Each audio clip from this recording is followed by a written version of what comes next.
এই মুহূর্তে সবকত বড় খবর রীতিমতন আপনারা সোশ্যাল মিডিয়ায় জানেন যে ভাঙড়ে যে মাদ্রাসায় আইএসএফের কর্মী অথচ নেতা আপনারা জানেন যে আইএসএফ যাদেরকে প্রার্থী দেওয়া হয়েছিল সে ভাঙড়ে মানে মাদ্রাসায় নমিনেশন জমা দিতে যেয়ে তৃণমূল কর্মীরা মারধর করেছে। এটাই কিন্তু আমরা সোশ্যাল মিডিয়ায় দেখতে পাচ্ছি। পুলিশের সহযোগিতা গুন্ডারাজ তৃণমূলের ফাঁস, সেই নিয়ে এখন বাংলায় বিক্ষোভ। তো আপনারা রীতিমতন জানেন যে দোষীটা কে, কিন্তু ভাই বলা বলি কথা আমরা সোশ্যাল মিডিয়ায় দেখতে পাচ্ছি যে নমিনেশন জমা দিতে গেলে মাদ্রাসায় কেন যাচ্ছে, নমিনেশন জমা দিতে গেলে কোনো স্কুলে প্রাইমারি স্কুলে হোক হাই স্কুলে হোক এই সব জায়গাতে নমিনেশন জমা দিতে হবে। এটা কিন্তু শওকত মোল্লা বলছে, কিন্তু এরা যারা আইএসএফ কর্মী তারা বলছে পুলিশকে নিয়ে তৃণমূলের গুন্ডামি করে আমাদেরকে মারধর করেছে, সেই নিয়ে কিন্তু এখন বাংলায় ঝড় উঠছে। যেহেতু রীতিমতন আপনারা জানেন যে বামফ্রন্ট সিপিএম কংগ্রেসের সাথে আইএসএফ জোট করেছে, যে ভাঙড়ে জোর করে পুলিশকে নিয়ে জোর করে জিতেছে শওকত মোল্লা, সেটা নিয়ে কিন্তু এখন বিস্ফোরক তোমার এই নওশাদ সিদ্দিকী।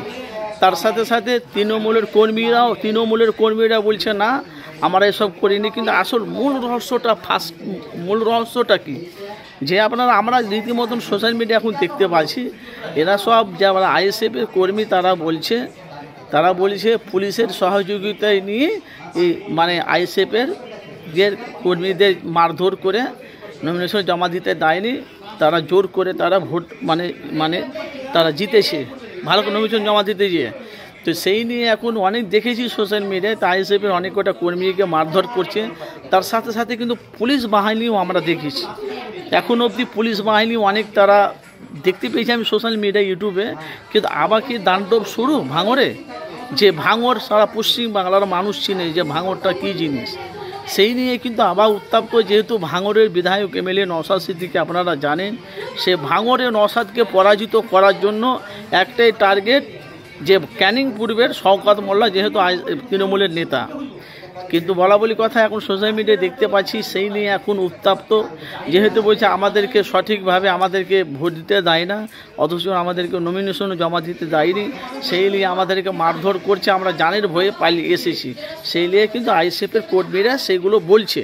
আর তার সাথে সাথে এটাও আপনারা বলছে আমরা ভালোভাবে আমরা দিতে গেছিলাম নমিনেশন, কিন্তু আমরা তো কোনো ঝগড়া করি না, যেহেতু এই আদর্শ আমাদেরকে নওশাদ সিদ্দিকী আইএসএফের চেয়ারম্যান আমাদেরকে সব শিক্ষা দেয়নি, আর আমরা ভালোভাবে ভোট দিতে যেয়ে আমাদের উপর মারধর করেছে, জান বাঁচার ভয়ে আমরা পালিয়ে এসেছি, কিন্তু এর বিচার কিন্তু আমরা চাই। আমি এখন সোশ্যাল মিডিয়া দেখতে পাচ্ছি ভাইজান। আর বলা বলি কথা এখন সেই নওশাদ সিদ্দিকী কিন্তু রাস্তার মাঝখানে গাড়ি দাঁড় করিয়ে মিডিয়ার মুখোমুখি বলছে যে এগুলো যে হচ্ছে এগুলো সব বিরোধী দলের একটা ষড়যন্ত্র।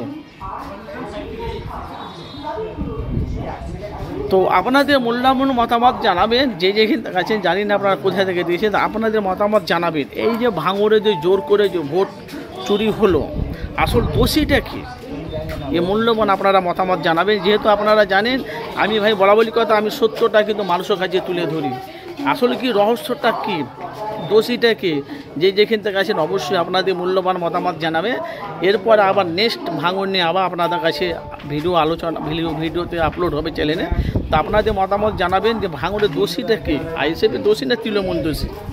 আমরা এখন দেখতে পাচ্ছি আইএসএফের কর্মীর উপর মারধর করেছে, আবার শওকত মোল্লা বিস্ফোরক, আবার নওশাদ সিদ্দিকী ভাই বিস্ফোরক, নমিনেশন জমা না দিতে গিয়ে মারধর, ওরা জোর করে ভোট জিতেছে, নমিনেশন জিতেছে সে শওকত মোল্লা। তা আপনার আসল রহস্যটা কি ভাই, আপনাদের মূল্যবান মতামত জানেন। যেহেতু আগামী দিনে 2026-এ বিধানসভা ভোট, আর একটা সিট পেয়েছি সেটা হলো ভাঙড়ে নওশাদ সিদ্দিকী। আপনারা অবশ্যই মূল্যবান মতামত জানাবেন, আগামী দিনে বিধানসভাতে কে যে ওইভাবে ভাঙড়ে অবশ্যই জানাবেন।